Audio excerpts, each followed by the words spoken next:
안녕하세요. 저는 유치원을 다니고 있는 아들을 혼자 키우고 있는 30대 여자입니다.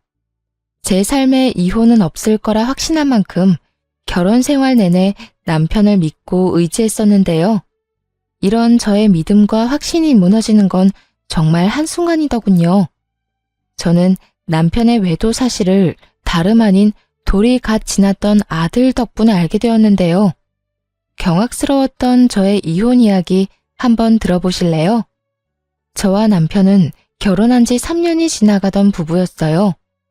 남편은 자세하게 밝힐 순 없으나 어쨌든 공무원이었고 전 평범한 회사원이었어요. 결혼 2년이 지나가던 시기에 임신 사실을 알게 되었고 무사히 출산을 해 눈에 넣어도 아프지 않은 아들을 품에 안게 되었어요. 문제는 육아휴직이었어요. 저희 회사에도 물론 육아휴직이란 제도가 있긴 했지만 아무래도 눈치가 보이는 상황이었고 그에 비해 남편은 육아휴직에 대해 너그러운 편이었죠. 그래서 휴직이 곤란한 저를 대신해 남편이 육아휴직을 쓰고 집에서 아들을 보살피기로 했고 전 그런 남편 덕에 회사에 눈치 보지 않고 몸만 회복하고 출근을 하게 되었던 것이었어요. 시댁에서는 이런 상황을 달갑게 여기진 않았는데 우리 가족을 보면 늘 기분 나쁜 말을 하곤 했죠. 남편이 사표를 낸 것도 아니고 그저 육아휴직을 냈을 뿐인데 꼭 저를 위해 회사를 아예 그만둬버린 것처럼 말이죠. 예로부터 남자는 나가서 일을 해야 어깨를 펴고 사는 법인데 무슨 여자가 돈을 벌겠다고 저 유난을 부리는지. 자고로 여자는 집에서 살림이나 해야지 밖으로 나돌면 안 되거늘. 에이 어머님, 요즘 집에서 그냥 쉬는 여자가 몇이나 된다고요. 요즘엔 다들 결혼하고 아기 낳아도 일 다니고 해요. 넌 내 아들 집에 들여앉히고 일 다니니까 내가 이런 말을 하는 거 아니니? 조선천지 어디에 남자가 애 본다고 집에서 있고 아녀자가 밖으로 나돌면서 돈을 번단 말이냐? 어머님, 아범이 아예 사표를 쓴 것도 아니고 육아휴직을 쓴 거라고요. 언제든 복직하고 싶으면 하면 된다고요. 그러니까 그렇게 나쁘게만 보지 마시고 이해 좀 해주세요. 어머님 저 볼 때마다 매번 그렇게 말하니까 저도 어머님 뵐 때마다 마음이 불편하다고요. 네 마음 편해지라고 나는 할 말도 하면 안 되니? 하여튼 이래서 안 되는 거다. 사회생활 좀 한다고 하늘 같은 시어머니한테 말대꾸나 해대고 말이야. 아무리 좋게 설명을 해도 끝은 매번 저 모양이니 저는 말을 섞고 싶지도 않아지더군요. 말이야 바른 말이라고 저라고 아직 엄마 손길이 필요한 아기를 두고 출근을 해야 하는 상황이 마냥 편한 상황은 아니잖아요. 물론 밖에서 사람을 만나는 저와는 달리 온종일 아기와 씨름하는 남편도 힘들겠지만 저 역시 몸도 편치 않은 상황에서 일하랴 집에 와서 살림하랴 보통 힘든 것이 아닌 상황이었죠. 하지만 남편이 절 위해 육아휴직까지 쓴 만큼 저 역시 그런 남편을 위해 최대한 힘든 티를 내지 않고 퇴근하고 나선 남편을 쉬게 하려 노력했는데 저딴 말이나 들으니 기분이 좋지만은 않은 상황이었죠. 거기에다 제 기분을 가장 상하게 했던 말은 다름 아닌 이 말이었어요. 여자는 밖으로 돌리면 사고치게 돼 있다고. 어디 가서 애 뭔 짓이나 하고 다니고 있는지 누가 알겠어? 남자, 외간 남자 말이다. 시모는 이미 제가 회사를 다니며 외도나 저지르고 다니는 여자 취급을 해댔고 저는 정말 제 몸에 카메라라도 달아서 제 치열한 하루를 보여주고 싶은 심정이었죠. 남편은 시댁에서 이런 말이 나올 때마다 이런 말을 하곤 했어요. 우리 부모님이 옛날 분들이라서 그래. 특히 엄마 사고방식이 조금 고지식해서 아마 그런 식으로 말씀하시는 걸 거야. 당신이 나가서 정말 그런 짓을 한다고 생각하는 게 아니라 그냥 말만 저렇게 하시는 것뿐이야. 멀쩡한 아들이 집에서 아기 보고 있다는 사실이 속상하셔서 하는 말이지 뭐. 그러니까 당신 너무 속상해하지 마. 마음에 담아두지도 말고 말이야. 제 마음을 달래주려고 하는 말인 걸 알면서도 계속해서 반복되는 말과 상황 앞에서 남편의 위로 섞인 변명을 들리지 않았고 저는 점점 마음이 상해갔어요. 그러던 어느 날 아들이 열감기에 걸려 고열이 나게 되었고 이 소식을 전해 들은 시모가 저에게 전화를 걸어 모든 것을 제 탓으로 돌리며 화를 내기 시작하더군요. 이래서 애는 엄마가 키워야 한다는 거야. 애 엄마라는 게 애는 뒷전이고 밖으로 나다닌다고 바쁘니 애가 감기나 걸리지. 가뜩이나 아픈 아들을 두고 출근하는 것이 마음도 편치 않고 아들과 남편에 대한 미안한 마음 때문에 눈물을 쏟아내고 싶은 심정인데 퇴근하고 집에 돌아오자마자 저딴 소리나 듣고 있으니 그야말로 폭발을 해버리고 말았어요. 어머님은 제 아들이 눈이 간지러워서 눈만 깜빡거려도 제 탓을 하실 건가요? 애들이 크다 보면 아프기도 하고 감기에 걸리면 열도 날 수 있는 일인데 그건 애가 크는 과정인 거지 누가 잘못하고 누가 틀려서 그런 일이 일어난 게 아니잖아요. 자연스럽고 당연한 일인데 왜 그걸 제 탓으로만 돌리세요? 저도요, 회사 다니고 싶어서 다니는 거 아니고요. 회사 다니고 싶은 남편 끌어다 앉힌 것도 아니라고요. 육아휴직을 먼저 내겠다고 말을 꺼낸 사람도 육아휴직을 결정한 사람도 다 남편이니 더는 저한테 이런 식으로 말하지 마세요. 너 이때까지 이렇게 할 말이 많은데 어떻게 참고 살았니? 입이 무거운 건지 속이 엉큼한 건지 알 수가 없구나. 시모는 있는 힘껏 말을 비꼬아대며 비아냥대고 있었고 저 역시 그런 시모에게 지지 않고 제 할 말을 해주었어요. 언젠간 그만하겠지 싶어 이때껏 참았는데 계속 참았다간 아들이 다 커서 장가 갈 때까지도 잘 되면 남편 덕분 뭐 하나라도 잘못되면 제 탓이라고 할 것 같아서 더는 참을 수가 없었네요. 넌 무슨 말을 그렇게 하니?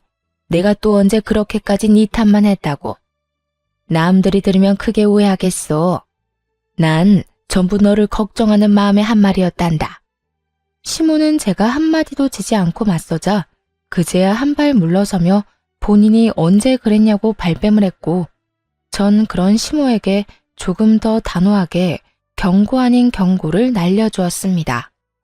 어머님은 그런 의도가 아니었다고 한들 모든 걸 제 탓이라고 생각하고 절 미워한다고만 생각이 들었어요.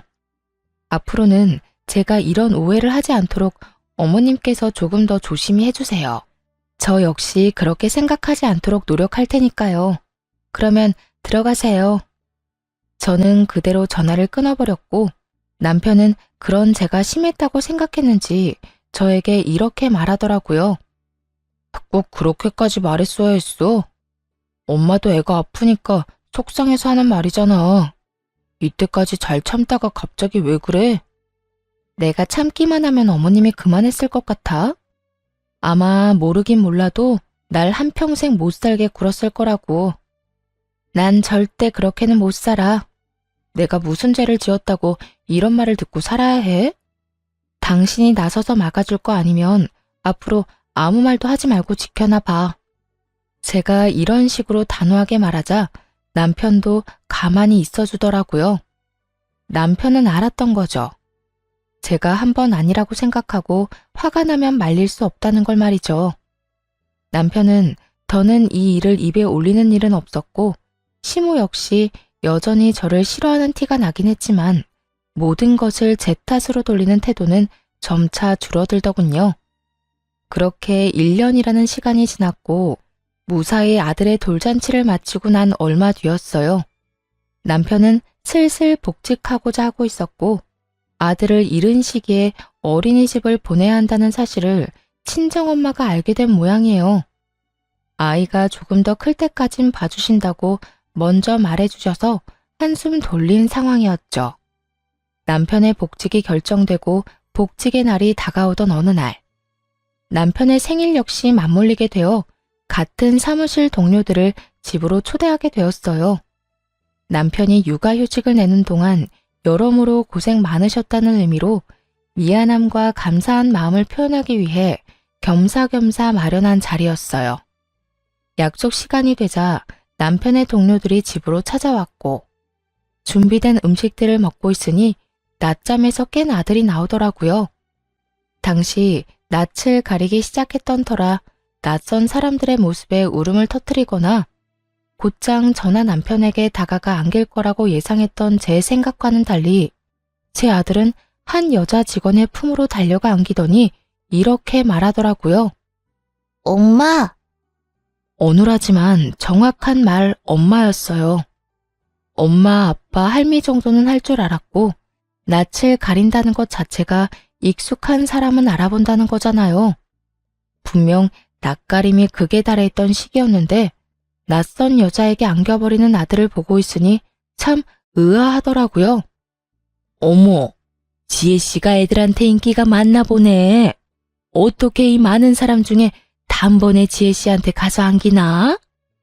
그러게, 엄마라고 하는 말 들었지? 아기 목소리 너무 귀엽다. 지혜씨, 기분이 어때? 처녀가 한순간에 아기 엄마가 되었네. 오늘은 제가 하루 동안 엄마가 되는 건가요? 그나저나 아기가 너무 귀엽네요. 한 품에 쏙 들어오는 게 기분이 너무 이상해요. 저마다 아들의 행동을 보며 귀엽다며 까르르거리며 대화를 나누고 있었고 아들을 안고 있는 여자 직원 역시 너스레를 떨며 아들을 더 꽉 안더라고요. 거기까진 그러려니 하며 아들이 그 여자 직원이 마음에 들었나 보다 애써 넘길 수 있었어요. 하지만 정말 의아한 일은 그 뒤에 일어나고 있었죠. 아들은 그 여자 직원의 무릎에 앉아 끊임없이 그 여자 직원에게 엄마라고 하고 있었고 그 여자 직원은 당황하는 기색 하나 없이 아들을 자신의 앞에 앉히고선 익숙하다는 듯 아들을 돌보고 있더라고요. 아들이 가장 좋아하는 발바닥 주물러주기부터 해서 울다가도 바나나만 주면 뚝 그치는 아이한테 바나나까지 먹이고 있었어요. 가족이 아니라면 알지 못하는 아들의 특성을 세세하게 잘 알고 있는 여자 직원을 보며 다른 사람은 몰라도 저는 알 수 있었죠. 이 여자 분명 내 남편과 무언가가 있다는 것을 말이죠. 거기에다 그런 제 예상을 뒷받침해주듯 남편은 지나치게 제 눈치를 살피기 시작하더군요.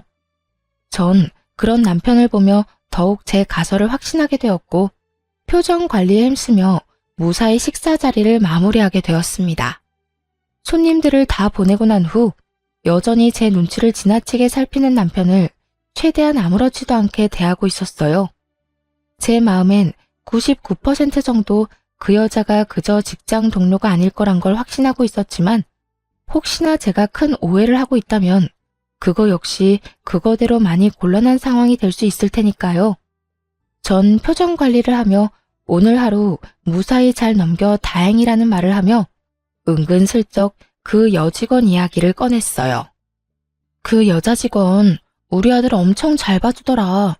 아들도 좋아하고 말이야. 덕분에 편하게 밥도 먹고 수다도 떨었네. 출근하면 고맙다고 해줘. 들어보니까 조카들이 어리다고 하더라고. 그래서 애들도 잘 보고 애들도 잘 따르고 하는가 보더라. 어찌되었든 당신이 오늘 편했다니 다행이다. 나 때문에 당신이 너무 고생하는 거 아닌가 생각했거든. 들어가서 좀 쉬어. 뒷정리는 내가 할게. 아니야, 같이 해. 혼자 언제 다 하려고 그래. 아니야. 내가 다 할 수 있어. 당신은 준비하느라고 정신 없었을 텐데 얼른 들어가서 쉬어. 내가 얼른 끝내고 들어갈게. 그래? 그러면 수고해. 남편은 묻지도 않은 직원의 가족관계까지 설명하며 저를 방으로 밀어넣으려 하더군요.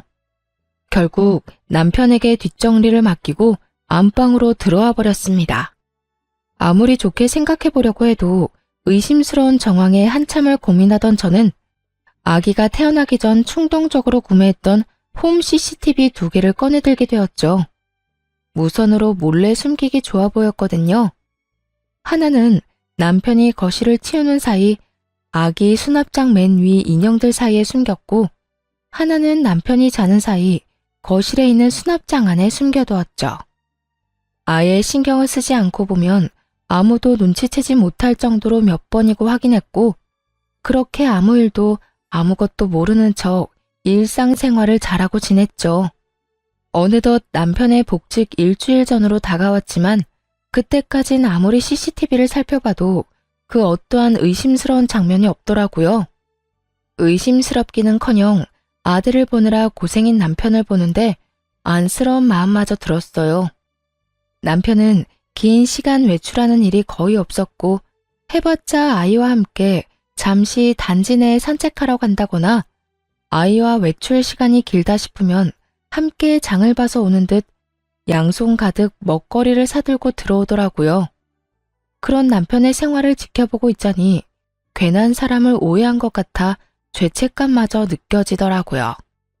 그런 생각이 드니 이 모든 것이 무슨 짓인가 하는 생각이 들며 집에 숨겨왔던 CCTV를 치워야겠다고 마음먹은 어느 날이었어요. 그날은 의도치 않은 야근이 생겨 저녁 10시가 넘어가도록 퇴근을 못하던 날이었어요. 남편에겐 야근 때문에 많이 늦을 것 같다고 말해놓고 아이가 잘 있는지 틈틈이 휴대폰으로 챙겨보고 있었죠. 그런데 그날따라 남편의 행동이 수상하더라고요. 평소엔 편한 차림으로 집에서 지내던 사람인데 그날따라 옷을 신경 쓴다 싶더니 이곳저곳 다니며 탈취제를 뿌리질 않나. 또 심지어는 손도 대지 않던 화장실 청소까지 하기 시작하더군요. 이불을 터는 모습이 보이기도 했고요. 정말 이상하다는 생각이 들던 그때 저녁 7시쯤 집에 누군가 찾아온 듯 했고 그 누군가는 저의 예상대로 그 여자였어요. 두 사람은 제가 없는 제 집에서 마치 신혼부부라도 되는 양 행복한 시간을 보내기 시작하더라고요. 그러면서 나누는 두 사람의 대화에 손이 벌벌 떨리더군요. 자기야, 왜 이렇게 오랜만에 왔어? 아이고, 혹시 모르잖아.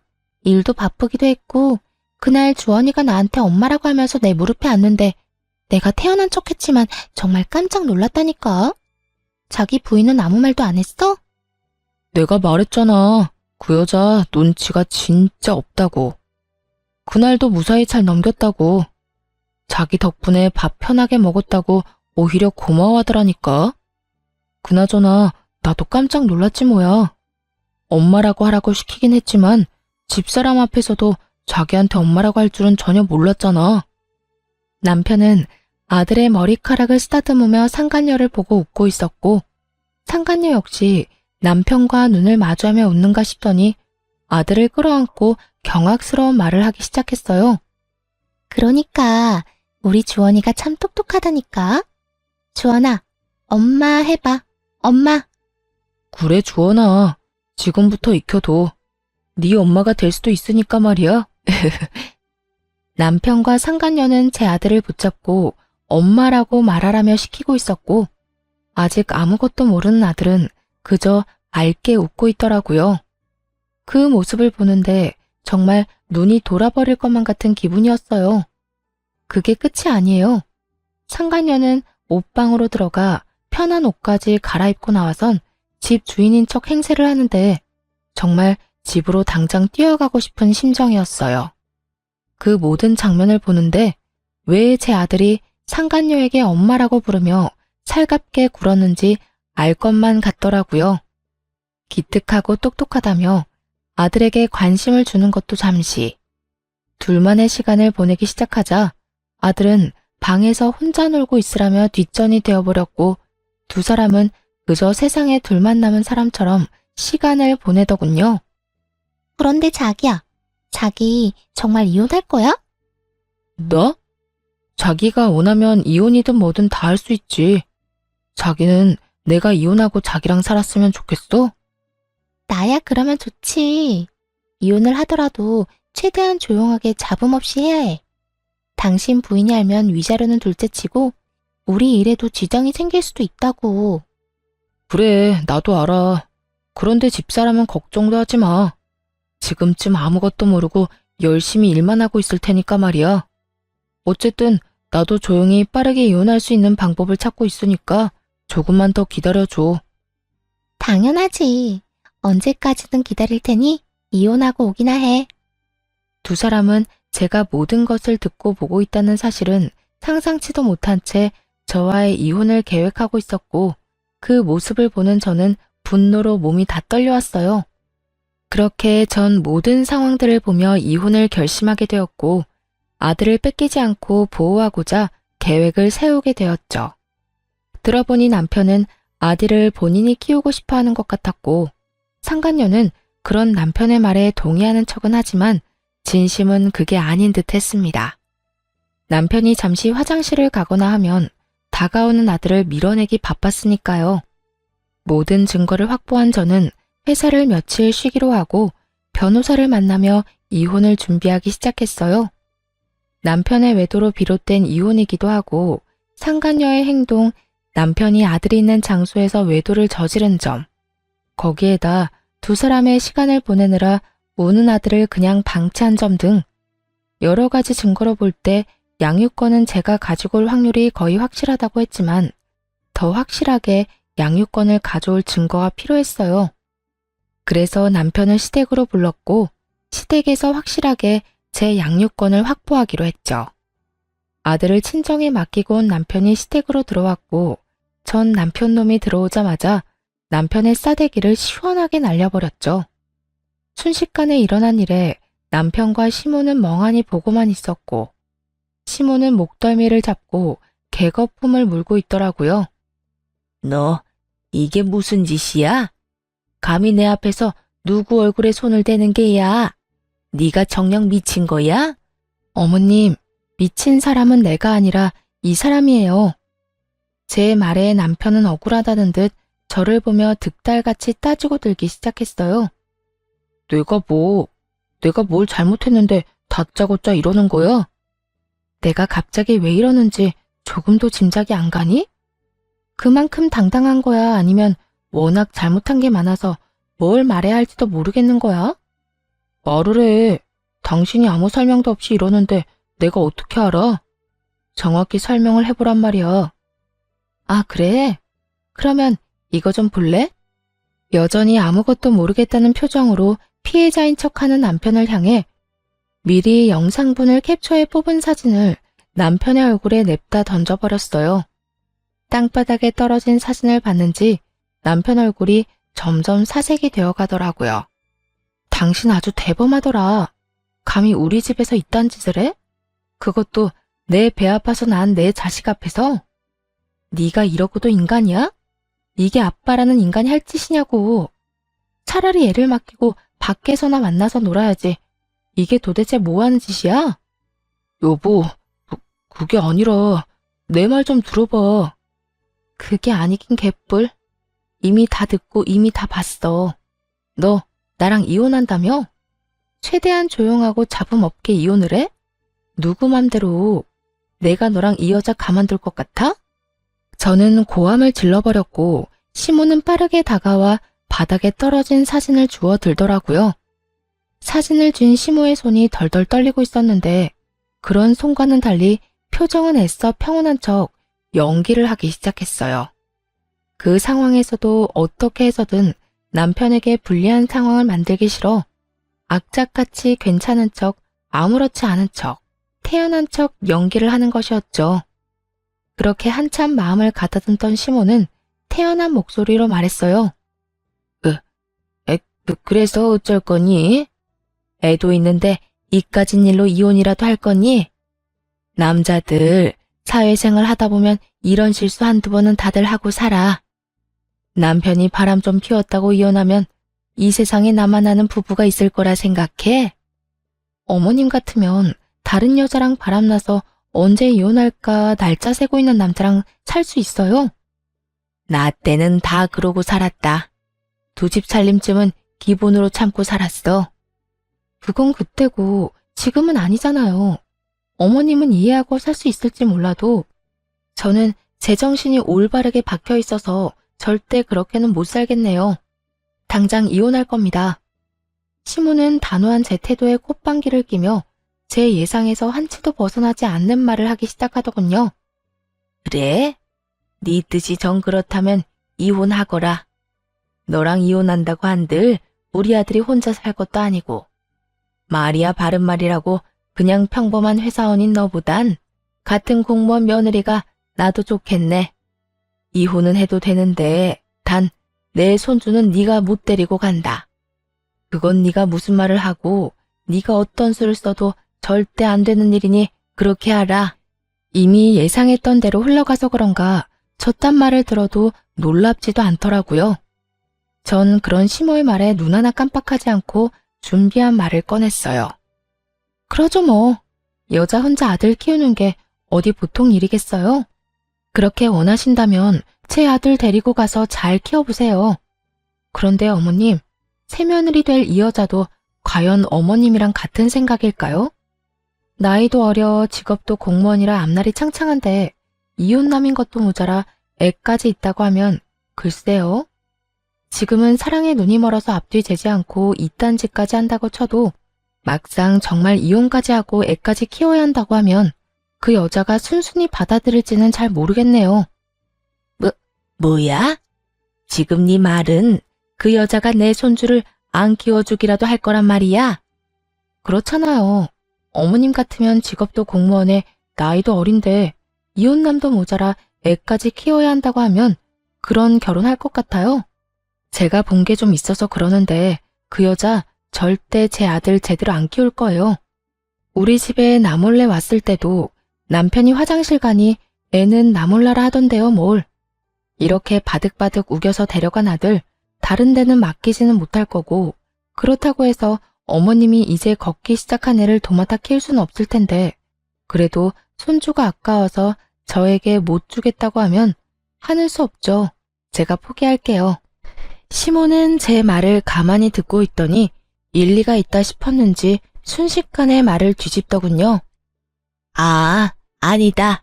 모름지기 애는 엄마가 키워야 하는 게야. 나야 물론 내 새끼 곁에 두고 보면 좋겠지만 어디 내 생각만 할 수 있니? 우리 손주를 위해서 이 할미가 포기할 건 포기해야지 뭐. 시모의 말에 남편이 나서 그럴 순 없다고 했지만 그 역시도 아들 혼삭기를 막을까 걱정됐던 시모가 득달같이 반박하고 나서주더군요. 그래도 애를 어떻게 보내? 난 내 아들이랑 같이 살 거야. 내 아들이랑 떨어져 살기 싫다고.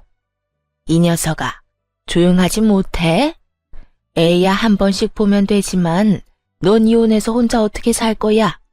한평생 외롭게 살 거야? 그건 걱정하지 마. 지혜가 우리 아들 자기 자식처럼 키워준다고 했다고. 그걸 다 믿어?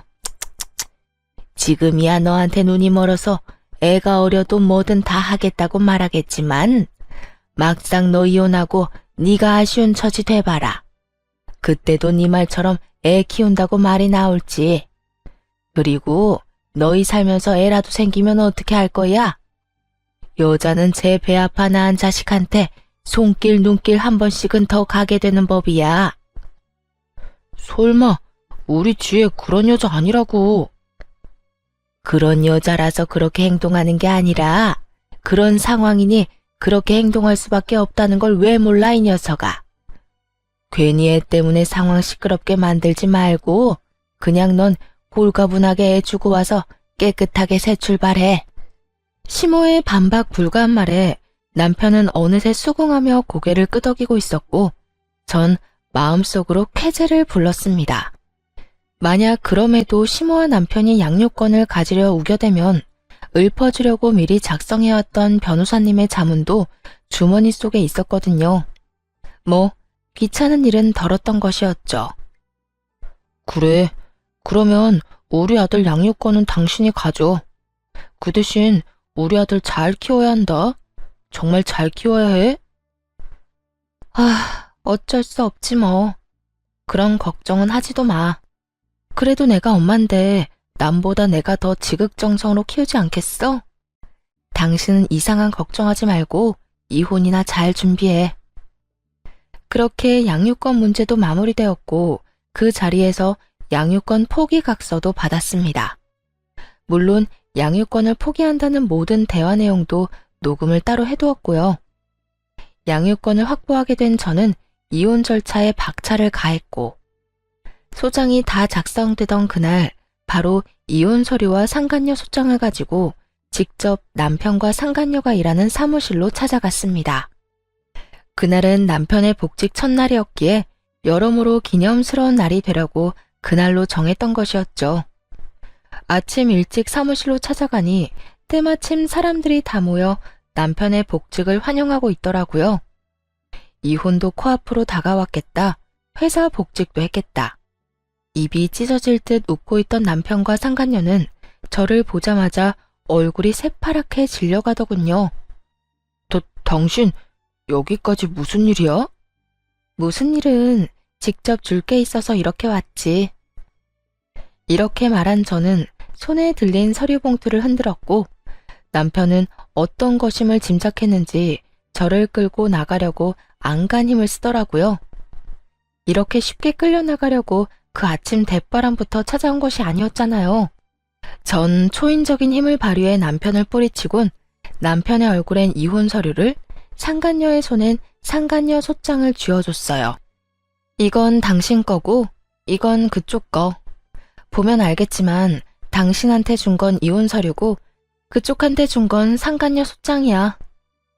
제 입에서 상간녀라는 단어가 나오자 사무실엔 정적이 흐르고 모두가 놀란 토끼 눈을 하며 남편과 상간녀를 번갈아 보더군요. 상간녀는 이런 와중에도 발뺌하기 바쁘더라고요. 이걸 왜 날 줘요? 사람 착각한 것 같은데 저 이런 거 받을 이유가 없다고요. 받을 이유가 없어? 그럼 내가 받을 이유를 여기서 한번 읊어줄까? 너 나 회사 출근하면 우리 집에 들락날락 했던 거 내가 모를 줄 알아? 내 남편한테 이야기 못 들었니? 내가 다 알았다는 거. 아니면 이야기는 다 들었지만 내가 이렇게까지 나올 줄은 몰랐던 거야? 그래서 이렇게 말도 안 되는 발뺌질을 하는 거야? 발뺌해도 소용없어. 증거는 넘쳐나고 상간녀 소송 진행되면 어차피 다 알게 돼 있으니까 발뺌 그만하지? 저는 정말 아니라니까요. 전 정말 상간녀 이런 거 아니라고요. 아니긴 개뿔. 여기 내 남편이랑 바람난 여자가 너 말고 또 있어?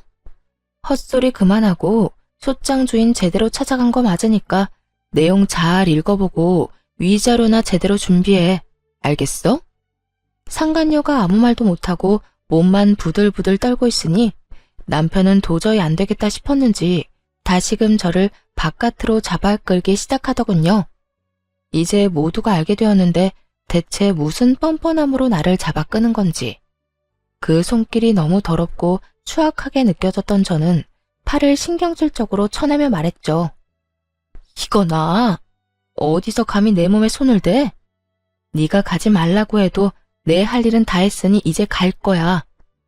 제가 방향을 틀자 남편 놈은 저만 들리게 아주 작은 소리로 이렇게 말하더라고요.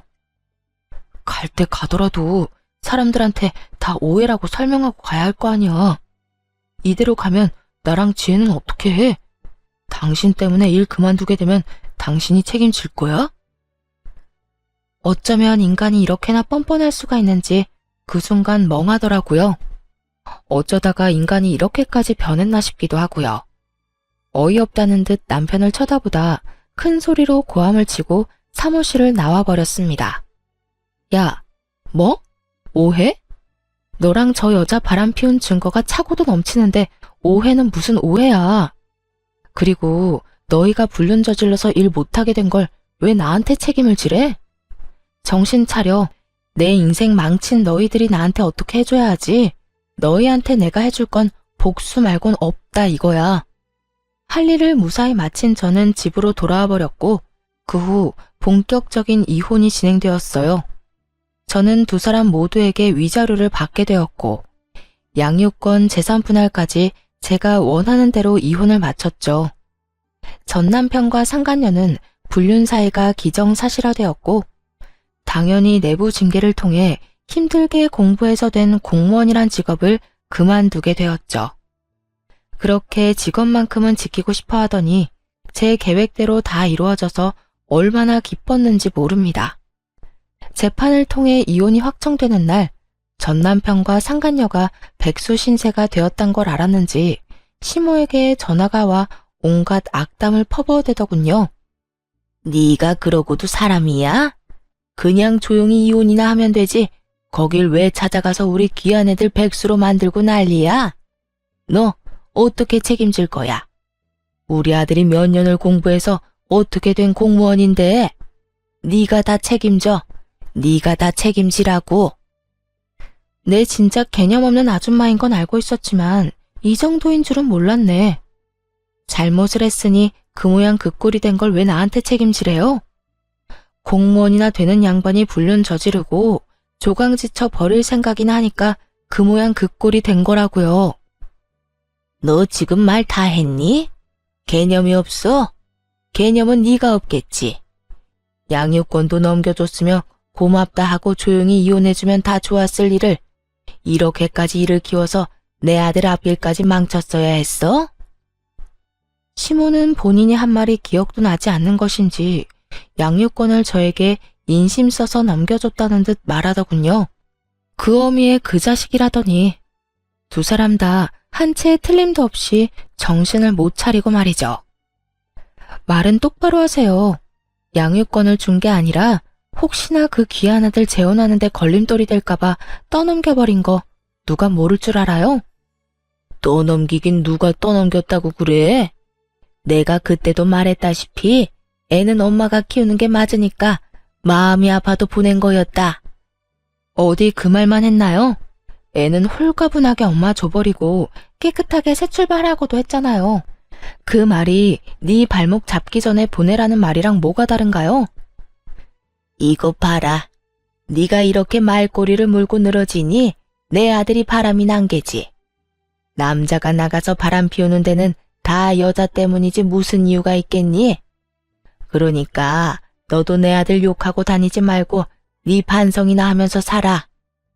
내가 진짜 이렇게까지 안 하려고 했는데 하는 꼴 보니 더는 못 참겠네. 이보세요, 아줌마. 아줌마가 그따위로 아들을 키우니까 그 모양 그 꼴이 된 거라고요. 그리고 내 입으로 내가 무슨 말을 하고 다니든 아줌마가 무슨 상관이에요? 나한테 신경 끄고 아들하고 새로운 며느리한테나 신경 쓰고 살라고요. 그리고 그렇게 금쪽 같은 아들한테 말 좀 전해줄래요? 백수가 되었든 말든 재혼을 하든 말든 난 관심 없는데 양육비나 똑바로 잘 보내라고. 그러면 끊을게요. 그 후 얼마 지나지 않아 전 남편과 상간녀의 재혼 소식이 들려오고 저에게 위자료를 주느라 꽤 큰 돈이 나간 두 사람은 시댁에 합가를 해서 신혼 살림을 시작했다는 이야기를 들을 수 있었어요. 그렇게 2년이란 시간이 지났고 전 그 악몽 같던 날들을 잊으려 노력하며 잘 지내고 있었죠.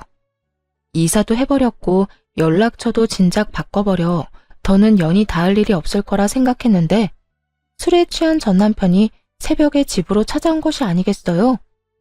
여긴 어떻게 알고 찾아온 거야? 아, 술 냄새. 술 먹었니? 나 술 좀 먹었어. 여긴 여기저기 묻고 물어 알아냈지. 술 먹다 보니까 우리 아들이 너무 보고 싶어서 말이야. 우리 아들 잘 지내지? 술에 취한 전 남편은 아들 타령을 하며 집으로 들어오려고 했고 얼른 그런 전 남편을 밀쳐내버렸어요. 양육비는 고작 6개월 주고 잠수를 타버린 놈이 어디서 감히 아들을 입에 올리는 것인지 아직도 정신 못 차렸구나 싶더라고요. 집으로 들어오려다 제지를 당한 전 남편은 현관문에 기대더니 갑자기 하소연을 하기 시작하더군요.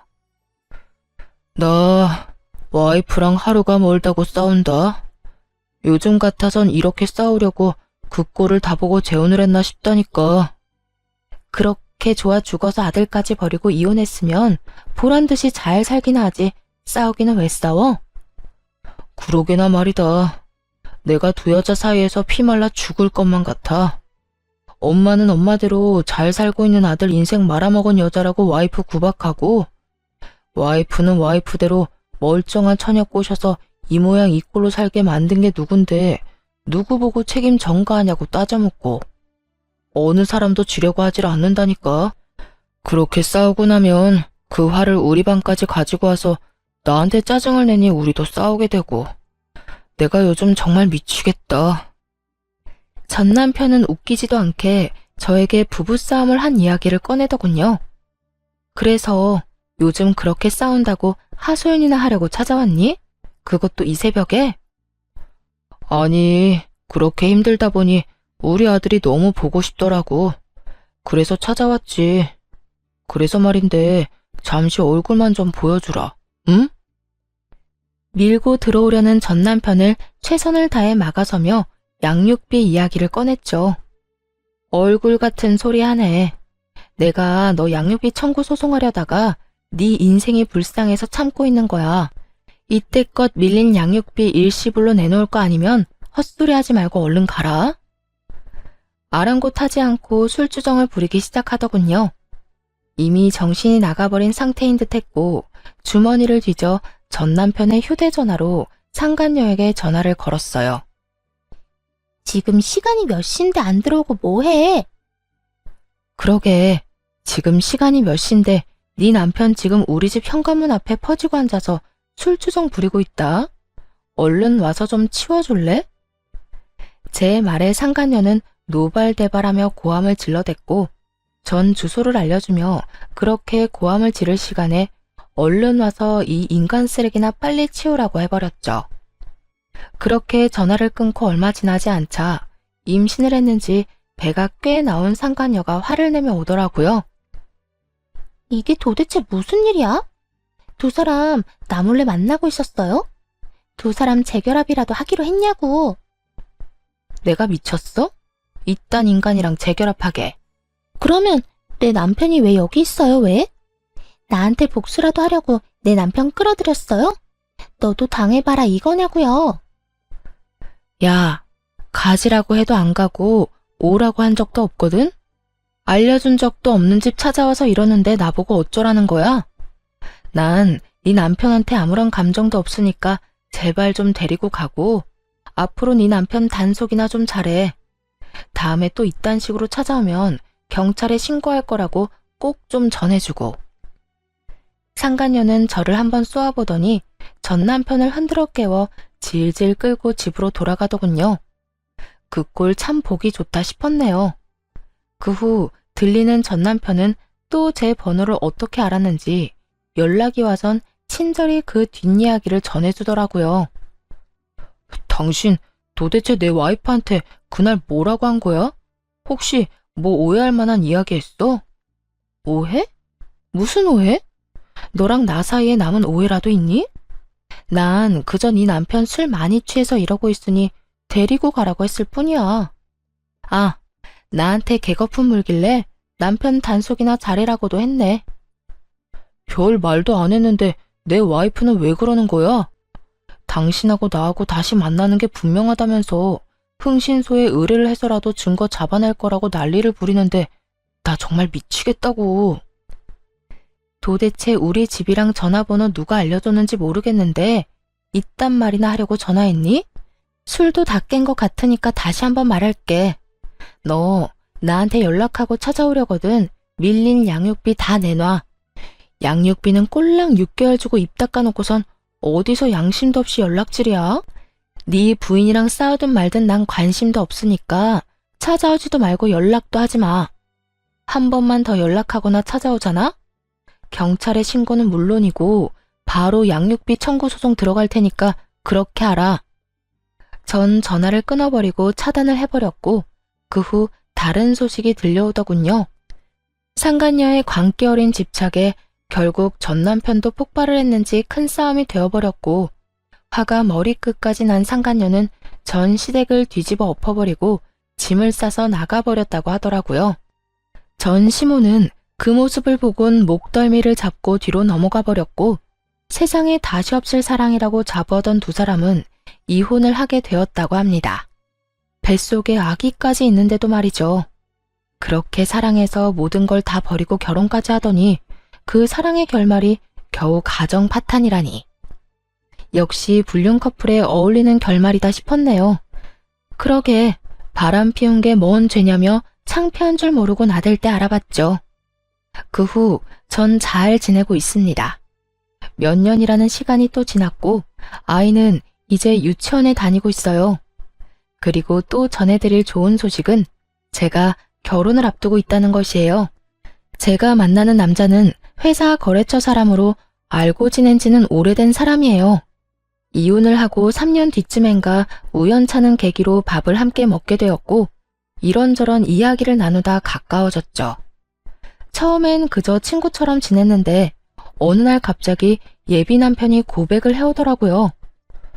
저 사실은 오래전부터 관심이 있었어요. 그게 이혼하고 난 뒤부터 말이에요. 상황이 상황인지라 천천히 다가가려고 했는데 마음이 자꾸 급해져서 안 되겠어요. 우리 지금처럼 친구같이 만나는 거 말고 좀 더 가까운 사이로 지내면 안 될까요? 이 고백을 듣는데 제 인생에는 다시 없을 거라 생각했던 설렘이 느껴지더라고요.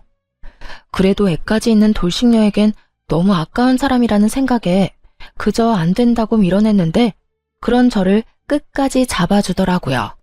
그렇게 저는 예비 남편의 마음을 받아주게 되었고 결혼까지 앞두고 있네요. 배려심도 깊고 무엇보다 제 아들을 친자식처럼 아끼고 사랑해주는 제 예비 남편에겐 남다른 아픔이 있는데요. 그건 바로 부모님이 일찍 돌아가셨다는 것이에요. 오랜 시간 사랑이 고팠던 제 예비 남편에게 저와 제 아들이 아낌없는 사랑을 주며 함께 잘 살아가 보려고 합니다. 어렵게 시작한 관계이고 힘들게 마음먹은 재혼인 만큼 더 신중하고 더 최선을 다해 살아보려고요. 다들 응원해 주실 거죠? 사실 아들을 데리고 이혼을 하게 될 때만 해도 제가 재혼을 할 거란 생각은 하지도 못했었어요.